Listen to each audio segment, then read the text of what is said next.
வாழ்த்துக்கள் மற்றும் வணக்கமுடன் தமிழ் ஸ்பாட்லைட்டுக்காக இந்த இனிய நிகழ்ச்சி. தேமுதிக பிரேமலதா விஜயகாந்த் அவர்கள் நமது ஸ்டாலின் அவர்களை போய் உடல்நலம் விசாரிச்சாங்க. ரைட்டு. ஓ பன்னீர்செல்வம் அவர்கள் அவரும் நமது ஸ்டாலின் அவர்களை போய் சந்திச்சாங்க, உடல்நலம் தான் விசாரிச்சாங்க. ஆனா இப்ப என்ன யூகங்கள் போயிட்டு இருக்குன்னா, தேமுதிக அப்புறம் நமது ஓ பன்னீர்செல்வம் அவர்கள் திமுகல இணைய போறாங்க, அதாவது திமுகவோட கூட்டணி வைக்க போறாங்க அப்படின்ற யூகங்கள்லாம் இருக்கு. இது யூகமா இல்ல நடக்க வாய்ப்பு இருக்கா அப்படின்றதான் மக்கள்கிட்ட கேட்க போறேன். மக்களும் பல பதில்களோட வச்சு அழகா இங்க வாக்கிங் போயிட்டு இருக்காங்க. வாங்க கேட்டு தெரிஞ்சுக்கலாம். வணக்கம். வணக்கம் சார், நீங்க சொல்லுங்க. இப்ப திமுகவுக்கு நிறைய பிளஸ் இருக்கு, அவங்க கூட்டணி ஒரு பலமாவே இருக்கு. வெளியே அப்படி தெரியுது, உண்மையிலேயே பாத்தீங்கன்னா அந்த அளவுக்கு சலசலப்பு இல்ல. நான் சொன்னது ஓகேயா இல்லையா? ஓகேதான். ஓகேதான். நீங்க என்ன நினைக்கிறீங்க? திமுகல எந்த கூட்டணி சலசலப்பும் இல்ல நம்ம சொல்றோம். ஆனா எடப்பாடி பழனிசாமி அவர்கள் அடிக்கடி சொல்றாரு திமுகல பெரிய பிரச்சனை இருக்கு, இன்னும் நிறைய கட்சிகள் எங்க கூட்டணிக்கு வருவாங்கன்றாரு. அதை ஏத்துக்க முடியுமா? இல்ல, பார்த்தா நமக்கே தெரியுது, ஒண்ணுமே தெரியலையா? ஒரு நியூஸ்னா அப்படி ஒரு நியூஸே வந்தது கிடையாது. எல்லாம் இவரே நினைச்சுக்கிறாரா? இவரா மக்கள் மத்தியில் அப்படி பரப்பி விடுறாரு, தான் வளர்றதுக்காக அப்படி சொல்றாரு. ஒரு பிம்பத்தை கிரியேட் பண்றாரு. ஒரு நெகட்டிவ் சொன்னாதானே அவங்களும் மக்கள் மத்தியில ஒரு நெகட்டிவா போகும். இந்த வாரம் சில அதிசயங்கள் நடந்தது பாத்தீங்கன்னா, ஓ பன்னீர்செல்வம் அவர்கள் போய் டிஎம்கே நமது முதலமைச்சர் போய் சந்திக்கிறாரு. அதுக்கப்புறம் தேமுதிக பிரேமலதா போய் சந்திக்கிறாங்க. அவங்க அந்த ஆரோக்கிய விஷயமா தான் கேட்டாங்க, இவர் ஹாஸ்பிட்டல் அட்மிட் பண்ணதுனால.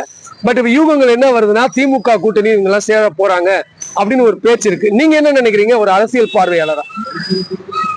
அதிகமா சேர மாட்டாங்கன்னு நான் நினைக்கிறேன். ஒரு உடம்பு சரியில்லை, அதுக்காக தான் போயிருக்காங்க.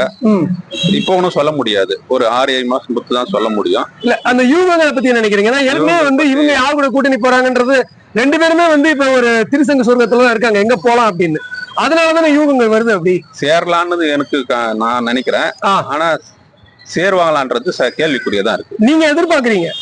என்ன காரணம்? ஏன் தேமுதிக ஓ பன்னீர்செல்வம் டிஎம்கே சேர்ந்தா என்ன பிளஸ்? டிஎம்கே இப்போ மேல இருக்கு, மேல இருக்கிறதுனால அது மேல உட்காந்துட்டோம்னா மேலேயே போய் இவங்களுக்கும் பலன். ஆமா, அது மேல மேல போகும். கரெக்டா சொன்னீங்க. அதாவது நம்ம எங்க நல்ல பழுத்த பழம் இருக்கோ அங்கதான் நம்ம அடிக்கணும்.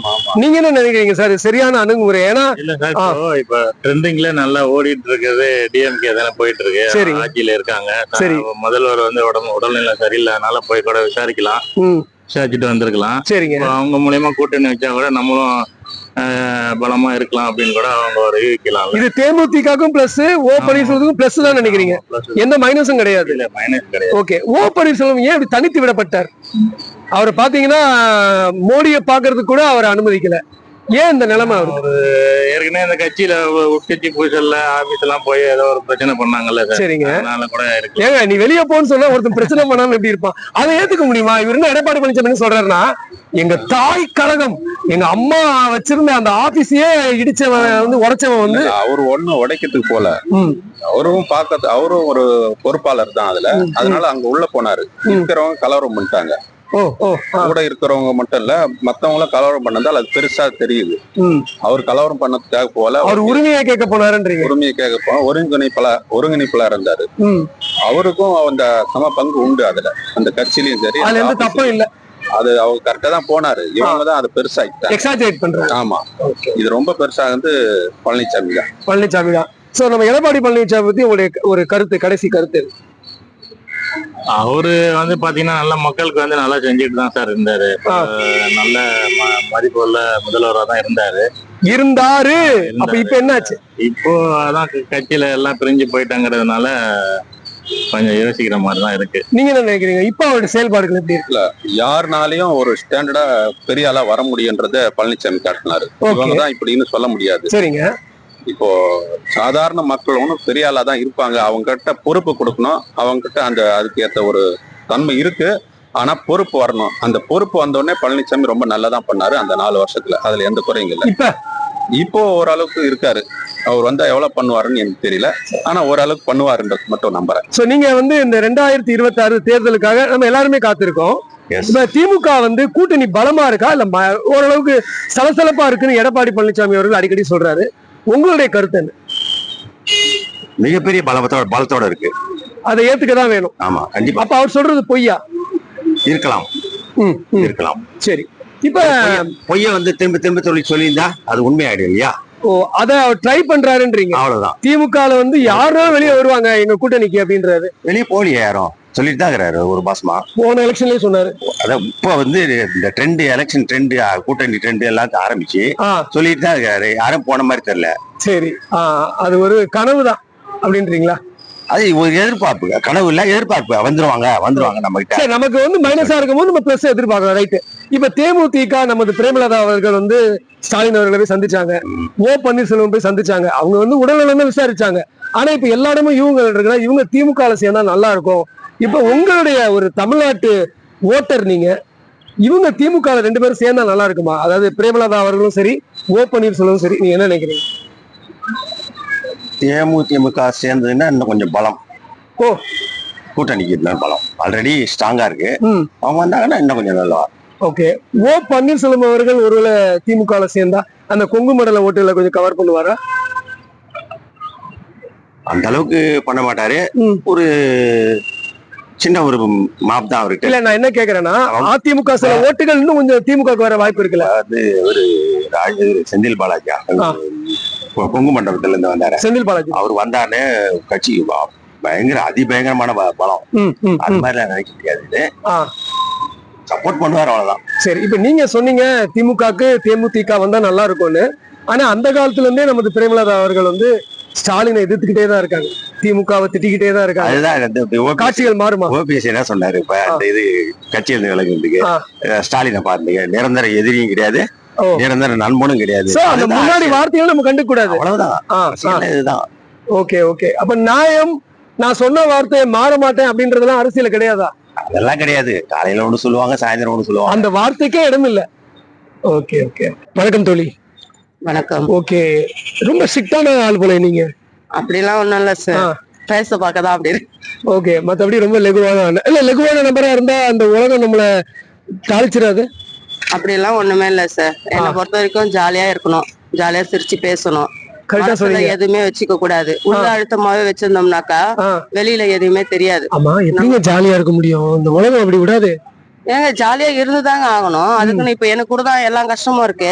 என்ன எனக்கு கஷ்டம் இருக்கு சொல்லி நானும் சோகமா இருந்தான்னு வச்சுக்கோங்களேன். இப்ப என் கூட நல்லா பேசுறவங்க பழகுறவங்க எல்லாம் பாத்தீங்கன்னா கௌரி கிட்ட சேர்ந்தா நல்லா ஜாலியா பேசுவாப்பா, ஜாலியான பொண்ணு, அவகிட்ட சொன்னா நம்ம மைண்டும் கொஞ்சம் ரிலாக்ஸ் ஆகுது அப்படின்றாங்க. அது எதனால நம்ம ஜாலியா இருக்கணும், ஜாலியா இருக்கணும். ஓகே, நீங்க சொல்றது நல்லாதான் இருக்கு. இப்ப நம்ம திமுக ஆளுங்கட்சியா இருக்கு இல்லையா, 2026 எலெக்ஷன்ல நம்ம எல்லாம் காத்துக்கு இருக்கோம். திமுக எப்படி ஒரு இல்ல ஒரு எப்படி இருக்கு? நீங்க ஸ்ட்ராங்கா இருக்காரா? வந்து யாரு நம்ம மு.க. ஸ்டாலின் ஸ்ட்ராங்கா இருக்காருன்னு நினைக்கிறீங்களா? அவரு பொறுத்த வரைக்கும் அவர் எல்லாமே பண்ணிட்டு தாங்க இருக்காரு. அவர் பண்ணிட்டு இருக்கிறதையும் சிலர் குறை சொல்லிட்டு தான் இருக்காங்க. ஆனா வந்துட்டு இப்ப புதுசா ஒரு நம்பரை ஆயத்தப்படுத்தணும்னு மக்கள் எதிர்பார்க்கறாங்க. புதுசுல யார்? விஜய் எதிர்பார்க்கறீங்களா? எதிர்பார்க்கறாங்க. அதனால அவர் சரி, அவர் என்ன பண்றாருன்றது நம்ம ஒரு வாய்ப்பு கொடுக்கணும் இல்லையா?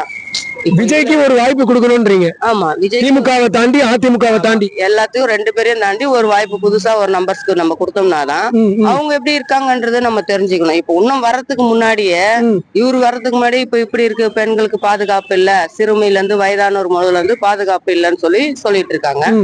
இப்ப வயதானவங்களுக்கு பாதுகாப்பு இல்லைன்னாக்கா அப்ப எல்லாரும் என்ன சொல்றாங்க, அரசு சரியில்லை, ஆட்சி சரியில்லை அப்படின்னு சொல்றாங்க. தவறான வாதம்ன்றீங்களா? தவறானதுன்னு சொல்ல முடியாது, தவறு இல்லைன்னு சொல்ல முடியாது. அதாவது இப்ப எனக்கு ஒரு பிரச்சனை இங்க நடக்குதுன்னா நாலு இங்க சுத்தி இருக்கிற மனுஷன் தான் என்னன்னு கேட்பாங்க. இதுக்குன்னு மு.க. ஸ்டாலின் கேட்க முடியாது. ஆனா இதுலயே பெரிய பிரச்சனை இது நினைக்குதுன்னும் போது அப்ப தலைமை கண்டிப்பா தலையிடணும். அவங்க இது பண்ண இப்ப ஒரு சிறு குழந்தைய ஒரு இது பண்ணாங்கன்னு சொல்றாங்க. அந்த குழந்தைக்கு நடந்த விஷயம் கண்டிப்பா வேற ஒரு ஊர்ல எல்லாம் சொல்றாங்க, வெட்டவனே தூக்கு, வெட்டவனே வெட்டு அப்படின்றாங்க. அந்த மாதிரி ஏன் இங்க பண்ண மாட்டாங்கன்னு தான் கேக்குறேன். அதெல்லாம் பண்ணாதனால தானே மீண்டும் மீண்டும் தப்பு செய்யறாங்க. சட்டம் கடுமையாகணும்ன்றீங்க. இப்ப நமக்கு தேமுதிக நம்மளுடைய விஜயகாந்த், பிரேமலதா விஜயகாந்த் இருக்காங்க.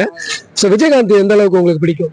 விஜயகாந்த் எனக்கு ரொம்ப பிடிக்கும். ஆனா பாத்தீங்கன்னா அவர் உயிரோட இருக்கிற வரைக்கும் அவருக்கு ரொம்ப கெட்ட பேர் தான் வந்தது. இவரு இப்படி அப்படின்னு சொல்லி குறை சொல்ற வாயதான் பாத்திருக்கேன். ஆனா அவர் மறைத்ததுக்கு அப்புறம் பாத்தீங்கன்னா ஒரு தெய்வத்து சான்ல எம்ஜிஆருக்கு கூட அவ்வளவு ஜனம் இல்ல, ஜெயலலிதாவுக்கு கூட அவ்வளவு ஜனம் இல்ல, இவருக்கு இவ்வளவு ஜனம் இவ்வளவு நல்லது செஞ்சிருக்காரு அப்படின்னு சொல்லிட்டு. அதாவது ஒரு மனுஷன் உயிரோட இருக்க வரைக்கும் எதுவுமே தெரியாது. அவன் மறைத்ததுக்கு அப்புறம் தான் அவன் எவ்வளவு நல்லவன். அதுதான் பெரிய விஷயம். இறந்த பிறகும் வாழ்றதா பெரிய விஷயம். பிரேமலதா விஜயகாந்த் தேமுதிக எப்படி கொண்டு போறாங்கன்னு நினைக்கிறீங்க? அவங்கள பொறுத்த வரைக்கும் நிறைய பேருக்கு உதவி செய்யறாங்கன்னு தான் நான் கேள்விப்பட்டிருக்கேன். இது வரைக்கும் நான் பார்த்தது இல்லை. நீங்க ஒரு நல்ல எண்ணத்தோட இருக்கீங்க. இப்ப மு.க. ஸ்டாலின் அவர்களை போய் சந்திச்சிருக்காங்க தேமுதிக பிரேமலதா விஜயகாந்த். அவருக்கு உடம்பு சரியில்லையா ஸ்டாலின் அவர்களுக்கு? இப்ப எல்லாரும் சொல்றாங்க திமுக கூட தேமுதிக சேர்ந்தா விஜயகாந்த் கட்சி சேர்ந்தா இன்னும் பிளஸ்ஸா இருக்கும்னு சொல்றாங்க. உங்களுடைய கருத்து என்ன? வேலைக்காவது நீங்க எடுத்தோடனே துண்டை போட்டீங்க, என்ன காரணம்? அவர் இருந்த காலம் அது வேறங்க, விஜயகாந்த் இருந்து பண்றாருன்னாக்கா அது வேற. இவங்க எல்லாம் வந்துட்டு இவருக்கு மு.க. ஸ்டாலின் அளவுல இவங்களும் அதை எடுத்து நடத்துவாங்கன்றதெல்லாம் சாத்தியம் கிடையாது. ஏன்னா அதாவது ஒரு விஷயம் என்னன்னா, ஒரு வாட்ச்மேனா இருக்கிறவனுக்கு தான் அந்த வாட்ச்மேன் வேலையை பத்தி ஒரு பாதுகாப்பை பத்தி தெரியும். இப்ப என்ன அந்த வேலையில விட்டா எனக்கு என்ன தெரியும்? அதாவது தேமுதிக நம்ம விஜயகாந்த் இருந்தப்ப ஓகே, இப்ப யாரு கூட சேர்ந்தாலும் அந்த அளவுக்கு பவராக வாய்ப்பு இல்லைன்றீங்க. வேலைக்கு ஆகாது. சரி, இன்னொரு கேள்வியும் கேட்டுறேன். நமது முன்னாள் முதலமைச்சர் ஓ பன்னீர்செல்வம் இருக்காரு, ஞாபகம் இருக்குங்களா? அவரும் திமுக சேர்ந்தா நல்லா இருக்கும் அப்படின்னு ஒரு கருத்து எழுபடுது.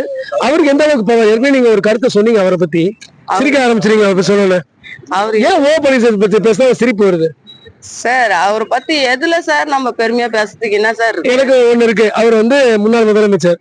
முன்னாள் முதலமைச்சர்ன்றது மட்டும் அவர் என்ன முன்னாள் முதலமைச்சர் எதை வச்சு சொல்றீங்க? முன்னாள் முதலமைச்சர் ஜெயலலிதா மட்டும்தான். அவருங்க இறந்துட்டாங்க, அவர் இடத்துல இவங்களை உட்கார வச்சாங்க ஒரு ஷோகேஸ் பொம்மை மாதிரி. உட்கார வச்சதுக்கு இவரு என்ன சாதிச்சு முடிச்சாரு? என்னோட கேள்விதான். இப்ப ஒரு பெண்ணா பிறந்து கல்யாணம் பண்ணோம், பிள்ளைக்குட்டிய பிறந்தோன்னுட்டு ஒரு சாதனை இருக்கு. இவரு என்ன சாதிச்சாரு? என்ன இதுக்கு நான் என்ன வார்த்தைகள் சொல்லணும்னு தெரியல. சொல்ல முடியல. அவர் திமுக சேர்ந்தாலும் ஒண்ணுதான், அதிமுக சேர்ந்தாலும் ஒண்ணுதான், வெளியே இருந்தாலும் ஒண்ணுதான்றீங்க. அவர் எதுலயுமே சேராத வீட்டுல கம்மன் படுத்து தூங்கினாலே ஒண்ணுதான். என்னங்க இப்படி ஒரு ஆளை படுக்க வச்சுட்டீங்களே? இல்ல உண்மைதானங்க. ஏதாவது ஒண்ணு பேச்சு திறமை இருக்கணும், இல்ல செயல் திறமை இருக்கணும், இல்ல மற்றவங்க குடுக்குற ஒரு ஒத்தாச குணம் இருக்கணும். இவரு என்ன செய்யறாரு? ஒரு எதுக்குமே இவர் இறங்கி இது பண்ணிருக்காருப்பா. இப்போ ஒரு பிரச்சனை நடக்குது, மு.க. ஸ்டாலின் ஆட்சி தான் நடக்குது, மு.க. ஸ்டாலின் வந்துதான் செய்யணும்னு எதிர்பார்க்க கூடாது. நீ இந்த ஆட்சியில இருக்கிறன்னும் போது நான் இதுல இறங்கி இந்த இதை நடத்துறேன். இப்ப இந்த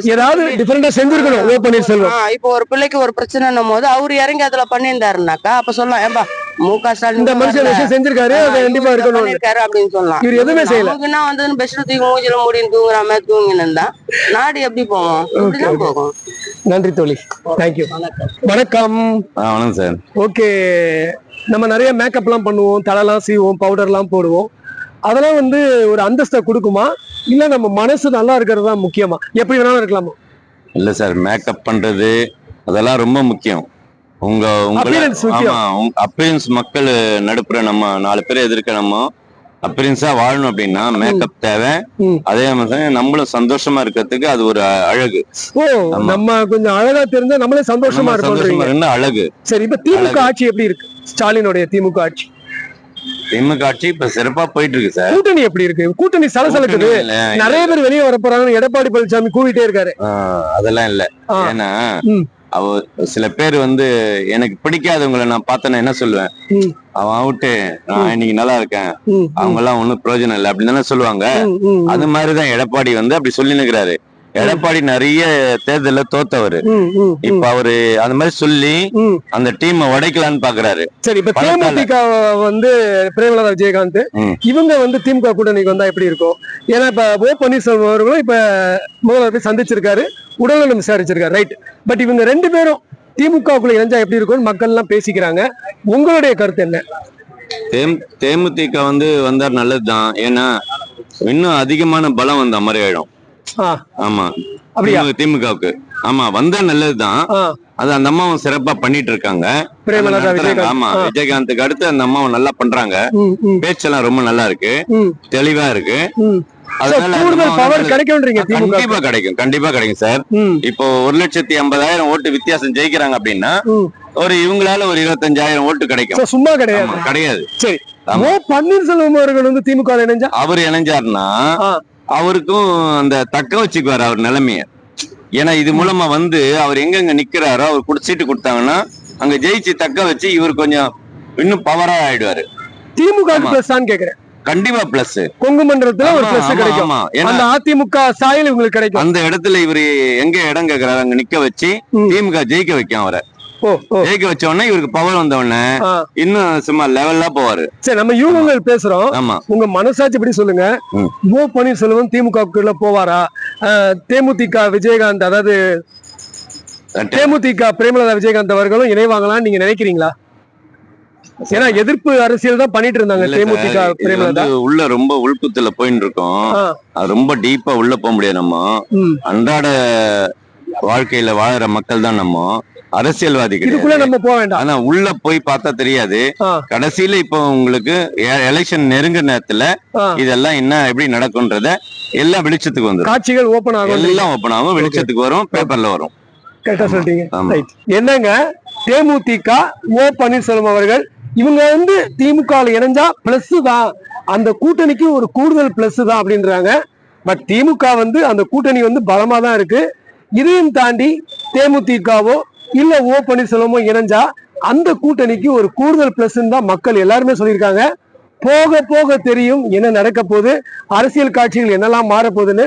சரிங்க, மீண்டும் அடுத்த நிகழ்ச்சியில் நம்ம சந்திக்கிறேன். அதுவரை உங்களிடமிருந்து அன்புடன் விடை பெறுபவர் தமிழ். இந்த வீடியோ உங்களுக்கு பிடிச்சிருந்தா லைக் பண்ணுங்க, கமெண்ட் பண்ணுங்க, ஷேர் பண்ணுங்க, சப்ஸ்கிரைப் பண்ணுங்க.